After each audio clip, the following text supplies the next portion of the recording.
Hello and welcome to the beauty of human biology. I am your host, Tricia Reid. We're going to be exploring the language of the chakras and understanding that felt experience of being a human. I look forward to our journey together. Thank you for joining us. Today we'll be talking with Schreck about the Sacral Chakra, location, kidneys, bladder, sex organs, sacrum, hips.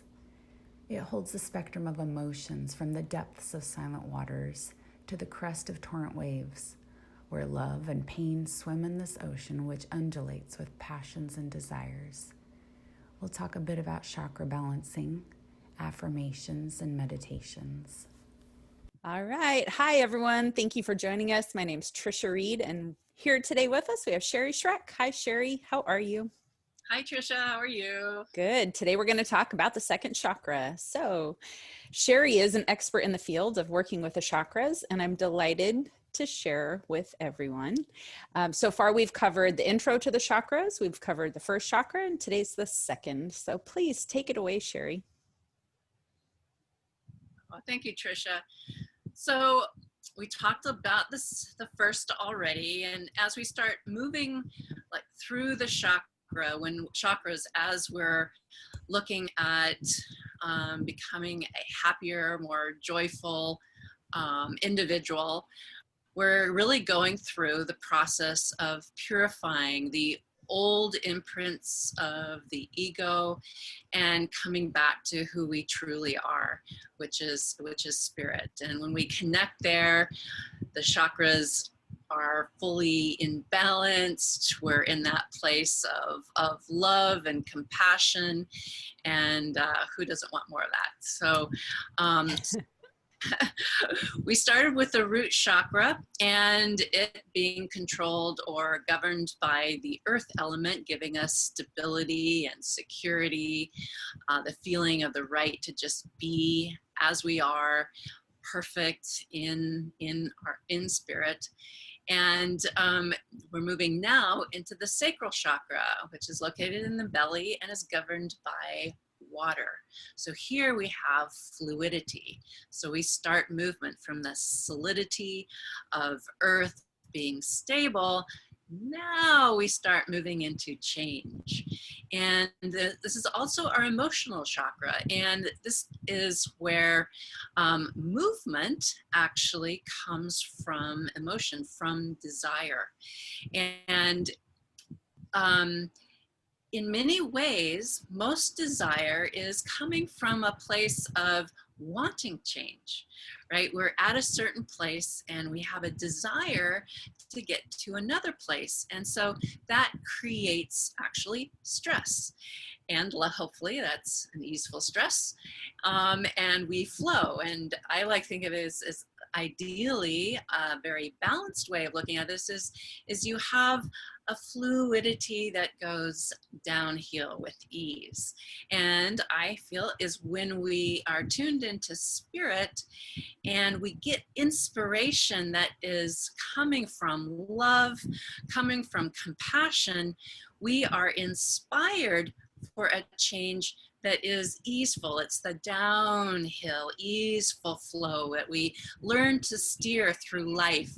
And when it feels like we're going uphill, we might want to tune inside and see if there's some ego stuff going on that's creating the boulders in our fluid path. So that's just kind of a quick thing of what the emotional chakra is all about in a very open way of thinking about it. The other part of that is that sometimes those desires come from a feeling of lack.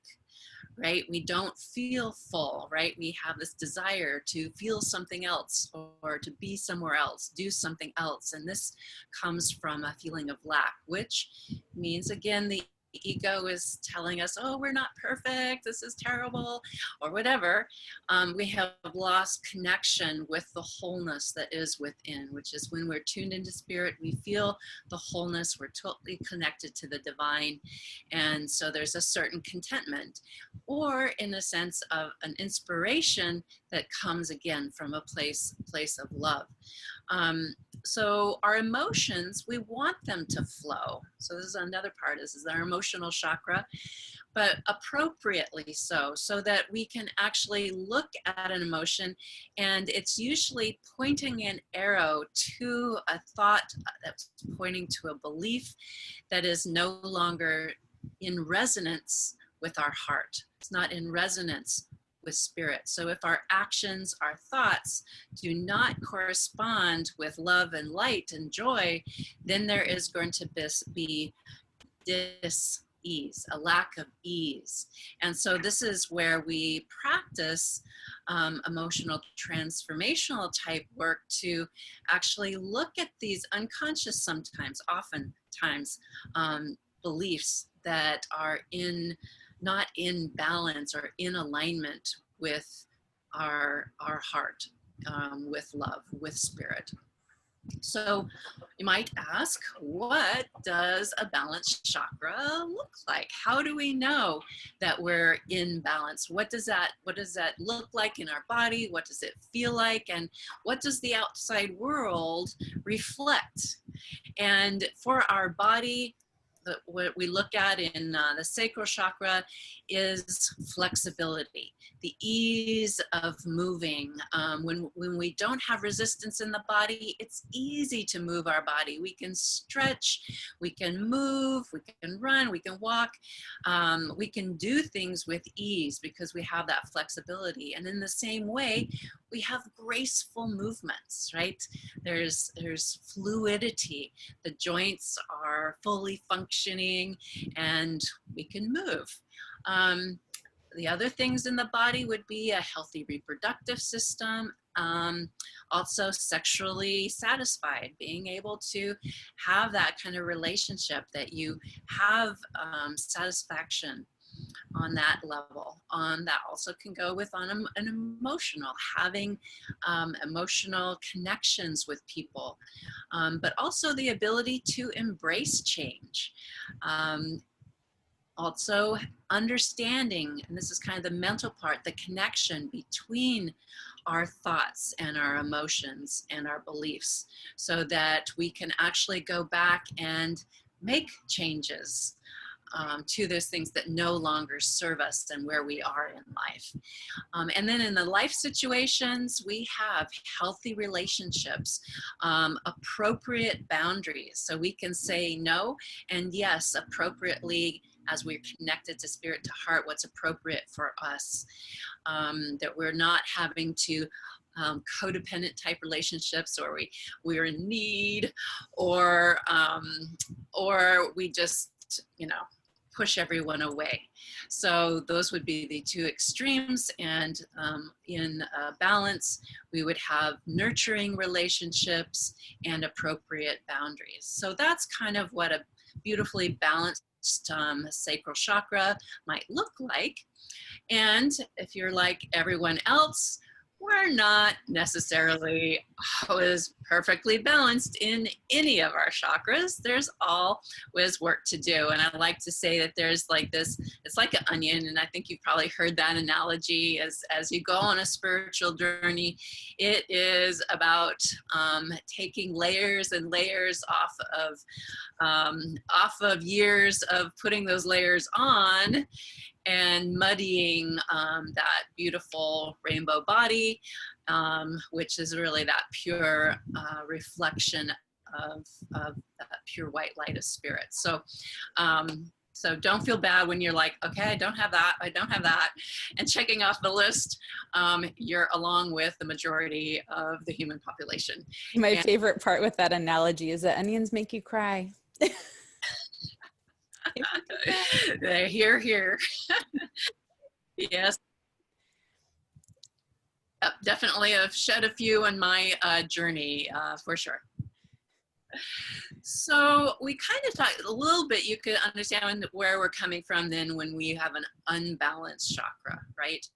It's kind of the opposite a little bit of what we just went through. So the body would have issues probably in reproductive, also in the urinary system, so bladder issues of different types, sexual problems, and we could have a very tight body So those would be typical things in the body.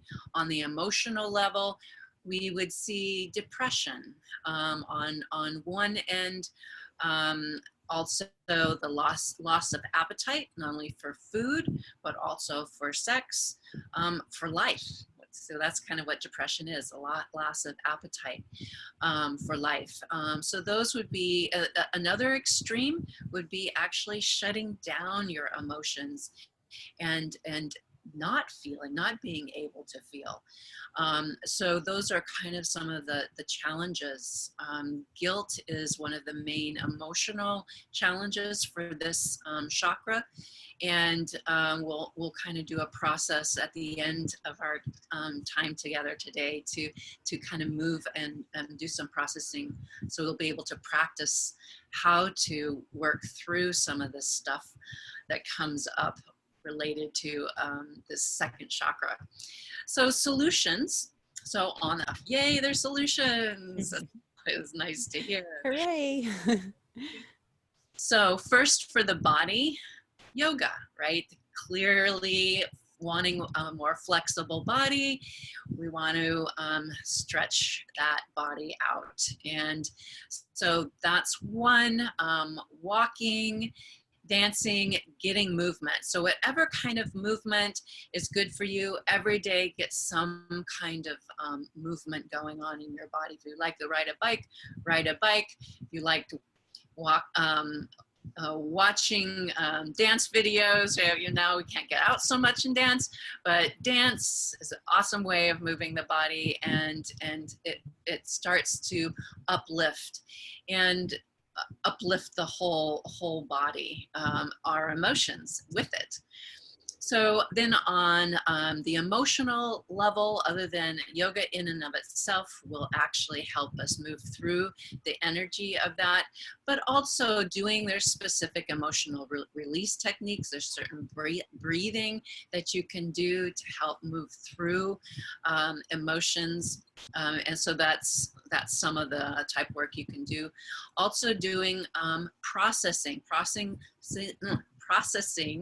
the mental emotional connections, and looking and analyzing, looking at old belief systems and very simple ways of actually transitioning out of and changing old belief systems that no longer serve your life and your desires. Talking about desires. Fantastic. So what can we do with this? What are these methods that you're referring to? So a lot of these, some of these methods, right, it's a practice, right? Yoga, doing a yoga practice, and I have videos that you can have access to. There's many different yoga practitioners online. So finding someone that you connect with and being consistent with a practice. Whether if it's not yoga, do some stretching with weightlifting, or do some stretching after walking, but make sure that whatever you do, you have some type of flexibility routine in your daily schedule, even if it's just 10 minutes. 10 minutes is better than no minutes. So that's that can be that. The other is some of the deeper work we do in like retreats, where we're together for a while, we have that security, and we can process things and go deeper into what's going on and how the philosophy behind it, and unraveling what years of piling stuff on beliefs has left us not feeling so upbeat. And what we're going to do today, if that's okay, is to offer a little process to help transition. This is a similar process you may have heard of tapping, emotional freedom technique is one. This is a variation of that I have found a powerful way of kind of reprogramming the old and letting it go, offering it back out, and the first part of this is to identify an emotion that has been up for you. And this can be anything. As I mentioned, in the second chakra, guilt is a typical emotion that people have. Sometimes it's hard to identify exactly the name of a specific emotion, but one of the ways with the second chakra, how I remember it is guilty pleasures. So when we feel guilt, we feel bad about feeling good in that case, or we feel bad about guilty about something we did, something we didn't do that we feel we should do. So these are the things that hide around in guilt. And there is kind of, to go way deep, there is a guilt, and which is kind of the core of all guilts, if you'd like, the seed of all guilts, is that of a guilt of separation from the divine, is that initial movement away from the love of the divine, how you see divine God, is there's a guilt. And if anyone who has kids and they've moved out of the house, you know, there's a certain guilt that comes not only from the parent side, but also from the child's side. And this is also, if we are aware of these repetitions of guilt, you know, that are handed down almost from generation to generation, but it stems from this initial guilt of moving away from your home of love, of the divine. And every time that we make a choice away from love, we're firing up that initial guilt. So we will want to eventually get down to that seed, but we can work at whatever level we are at. So if you can imagine something you're guilty for, that's the first thing. This could be small. Oh, I had a piece of chocolate and I feel guilty. Okay, everyone can relate to that. Or, you know, a good dessert, right? Oh, I should, you know, there's a guilt. I mean, it's so sneaky. So it can be as simple as that. So we're going to just go with that. And we can do this for anything, an issue with our body. We can do it for an emotion, which is what we're going to practice right now. And we can do it for a life situation. So it can be in any of these, and at the end, we'll kind of sit with it. So how this is going to work is we're going to be tapping different areas of our body. So what that is kind of doing is waking up the nervous system and kind of transforming, changing thought processes on all different levels of our being, on an energetic as well as on a physical level and a mental emotional level. So we're kind of working the whole system of what I like to call the spacesuit for planet Earth here, and reprogramming it, just like we have in our phones, right? They're constantly updating, right, with new updates. Well, that's what all we're doing. We're updating this processor with new information, so it's bigger, better, more of what we want, which is love and happiness. Okay. So we're going to be using guilt as the process, and what we'll do is we're going to be, as I mentioned, tapping different aspects of the body. But the first part is we're going to find what's called the sore spot. And this is on the outer edges of our chest. So if you have where the base of the throat is, go down a couple inches, about 3, and then out 3, and you just kind of poke around nicely. Feel it. You'll start to feel but you'll start to feel this like sore spot. And why the name, the sore spot, right? And we're going to rub that sore spot. So yes, it may not feel 100%, but we hold a lot of tension there. And so we're going to start releasing it. And you can close your eyes, keep your eyes open, because we're going to be tapping different areas, completely up to you. But as we're doing this, we're going to be repeating things in your mind. And I will give you the words and with pauses, and you just, as I go, just keep repeating it in your mind, and it'll become more obvious as we go. All right. So we're rubbing the sore spots, and then even though I'm being someone who feels guilty. So as you're rubbing the sore spot, you'll start repeating in your head the release words, and you can just follow along. Even though I'm being someone who feels guilty, I am spirit, pure and of love. I offer this guilt to the divine to release, because I choose spirit over the illusion of ego and this world of a dream. So now we're going to continue. I'm going to keep repeating, and we're going to tap. So I usually do 2 fingers, and I start tapping, and you can do it on either side. Doesn't matter. You can do it on both sides if you want. I usually just go for 1, but you can do both. Double the pleasure. Is it twice as effective then? I don't All think what you make of it? think of it. So go for it. Whatever feels good.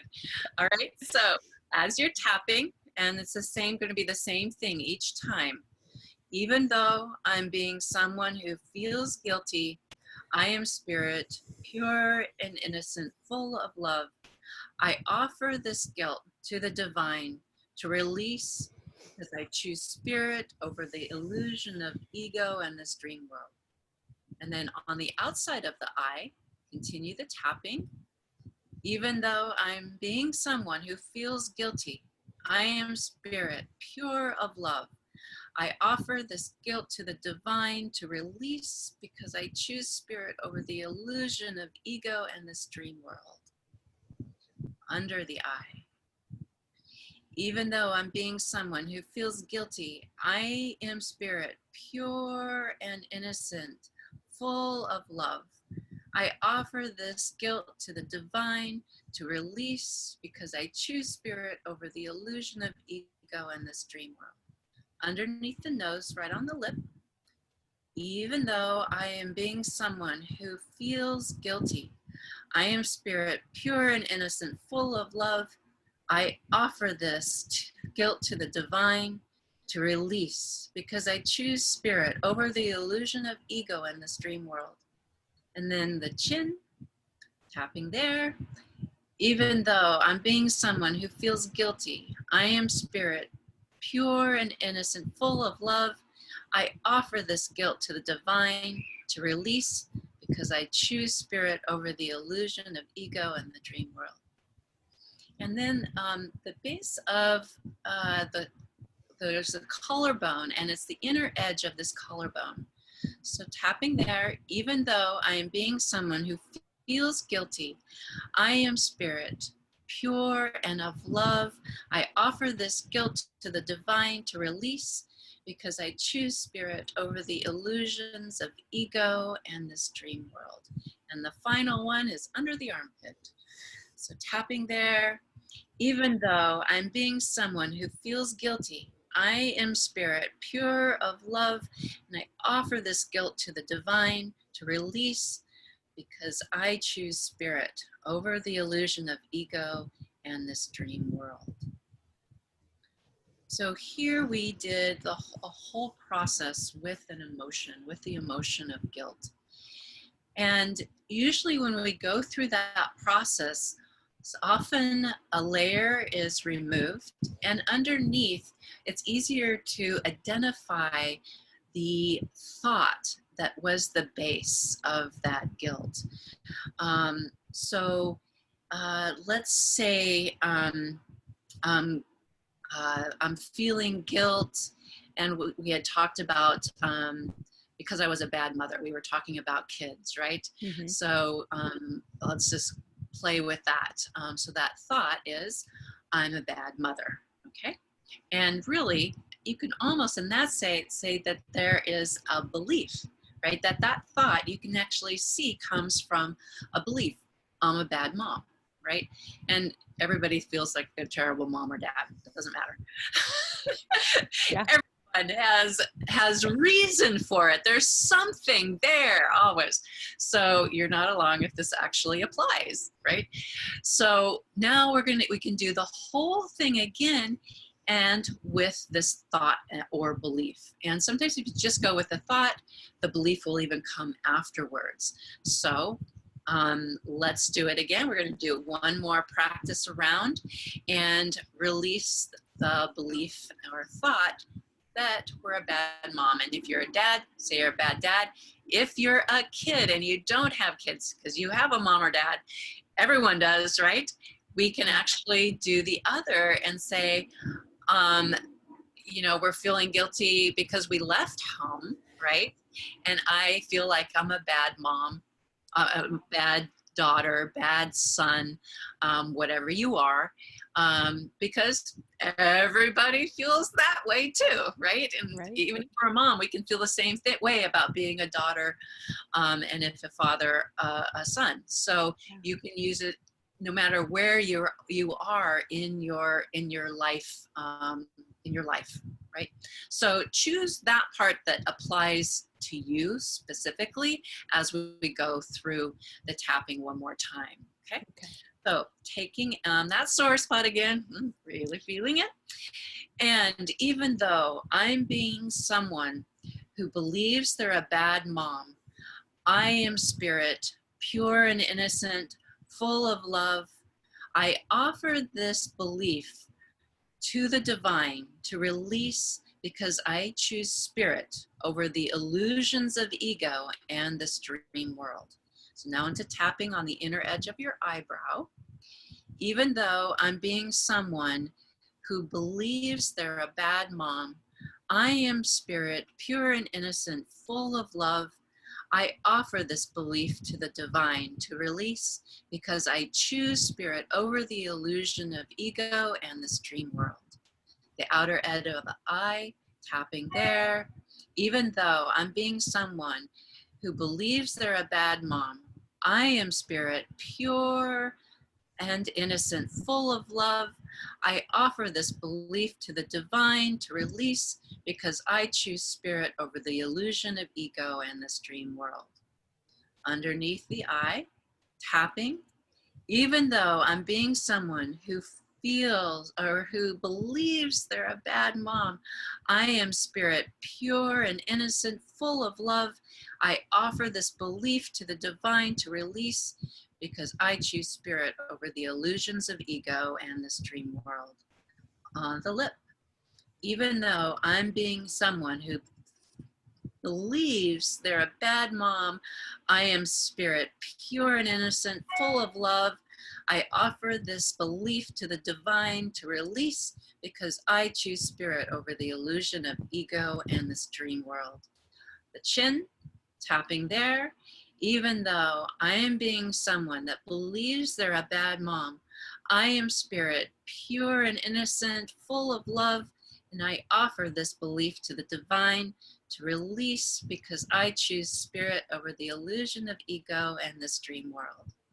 And now we're on the collarbone once again, tapping there. Even though I am being someone that believes they're a bad mom, I am spirit, pure and innocent, full of love. I offer this to the divine to release because I choose spirit over the illusion of ego and this dream world. Underneath the armpit, tapping there.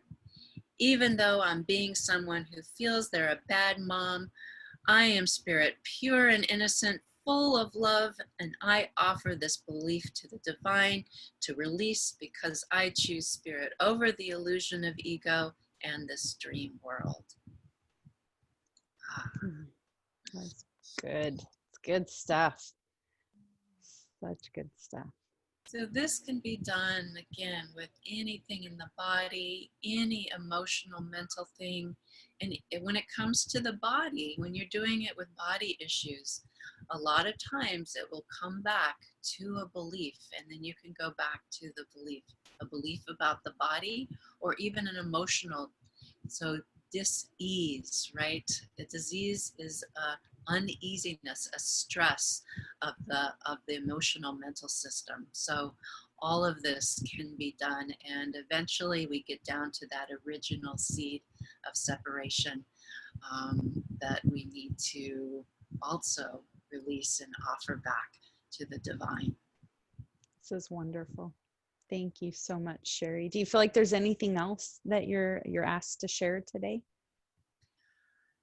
I would say just that, we're all in this boat together. We're all spirit, having this human journey, and to also honor that everyone else is spirit, pure and innocent, full of love, and they also have coverings, and sometimes it's hard to see that pureness and innocence that's underneath, and to have compassion. Come always back to your heart, purify your sight, and that's the way the world changes, is from the inside out. Thank you so much. This has been absolutely amazing. I hope everyone enjoys. Sherry is a wealth of knowledge. I hope you all get a chance to reach out to her, and we're just going to keep digging in more until next time for the third chakra. We'll see Sherry then. Thank you all for joining us. Have a great day. Awesome. Namaste.